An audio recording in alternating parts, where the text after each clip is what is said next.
ರಸ್ತೆಯಲ್ಲಿ ನಡೆದುಕೊಂಡು ಹೋಗುತ್ತಿದ್ದಾಗ ಟೆಂಪೋ ಡಿಕ್ಕಿಯಾಗಿ ಮಂಗಳೂರು ರಾಮಕ್ಷತ್ರಿಯ ಸೇವಾ ಸಂಘದ ಅಧ್ಯಕ್ಷ 65 ವರ್ಷದ ರಾಧಾಕೃಷ್ಣ ರಾವ್ ಸಾವನ್ನಪ್ಪಿರುವ ಘಟನೆ ಕೂಚಿಕಾಡು ಎಂಬಲ್ಲಿ ನಡೆದಿದೆ. ಬಿಕರ್ನಕಟ್ಟೆ ನಿವಾಸಿ ರಾಧಾಕೃಷ್ಣ ರಾವ್ ಅವರು ಸಂಜೆ 5:45ರ ಸುಮಾರಿಗೆ ಕಲ್ಪನೆ ಕಡೆಯಿಂದ ಬಿಕರ್ನಕಟ್ಟೆ ಕಡೆಗೆ ನಡೆದುಕೊಂಡು ಹೋಗುತ್ತಿದ್ದಾಗ ಟೆಂಪೋ ಡಿಕ್ಕಿ ಹೊಡೆದಿತ್ತು. ಗಂಭೀರವಾಗಿ ಗಾಯಗೊಂಡಿದ್ದ ಅವರನ್ನ ಆಸ್ಪತ್ರೆಗೆ ದಾಖಲಿಸಲಾಯಿತು. ಆದರೆ ಚಿಕಿತ್ಸೆ ಫಲಕಾರಿಯಾಗದೆ ಅವರು ರಾತ್ರಿ 7:45ರ ಸುಮಾರಿಗೆ ಮೃತಪಟ್ಟಿದ್ದಾರೆ.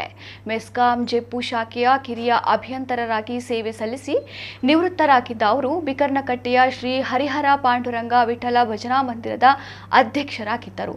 ಹಲವಾರು ಸಂಘ ಸಂಸ್ಥೆಗಳಲ್ಲಿ ತೊಡಗಿಸಿಕೊಂಡಿದ್ದರು. ಅವರು ಪತ್ನಿ ನಿವೃತ್ತ ಶಿಕ್ಷಕಿ ಗೌರಿ ರಾಧಾಕೃಷ್ಣ, ಪುತ್ರ ಹಾಗೂ ಪುತ್ರಿಯನ್ನ ಅಗಲಿದ್ದಾರೆ.